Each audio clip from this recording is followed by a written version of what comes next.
When I first became a Life Scout, I was challenged to select an Eagle Scout service project that would have an impact on our community. In Fredericksburg, Virginia, everyone knows about the local Rappahannock River.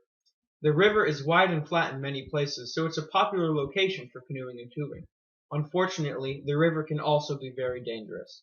Over 90 people had drowned in the river, with many of that number drowning in a stretch that sits between two parks, the historic Port of Falmouth Park and the Old Mill Park. After visiting the parks, it didn't take long for me to realize that my project could be to build and install permanent life-saving equipment there.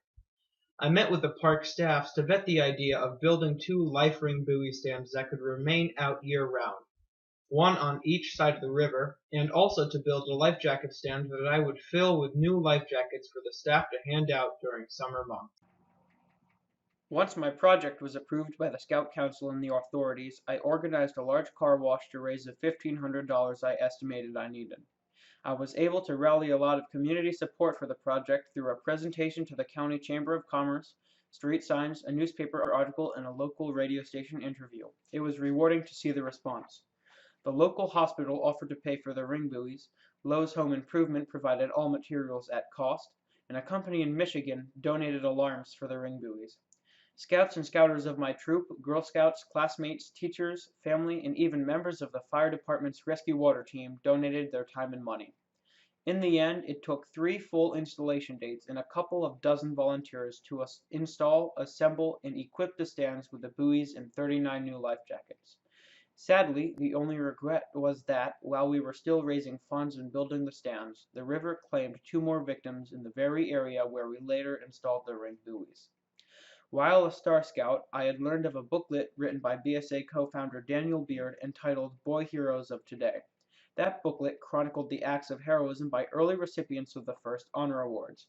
It told the story of 2 scouts who were posthumously awarded Scouting's first gold award for heroism in 1917. They were Robert W. Eicher of Jeannette, Pennsylvania, and Edward S. Goodnow of Springfield, Massachusetts.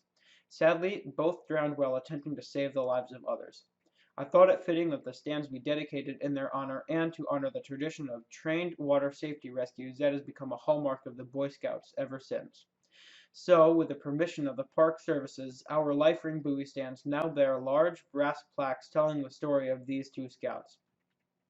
But they also include the Scout slogan Reach, Throw, Row, Go with Support, so as to warn would-be rescuers of the dangers of attempting a water rescue without appropriate support. All in all, the project was an inspiring success and I learned much in the process. My name is Benjamin Motta and I am proud to say that I am an Eagle Scout of the Boy Scouts of America.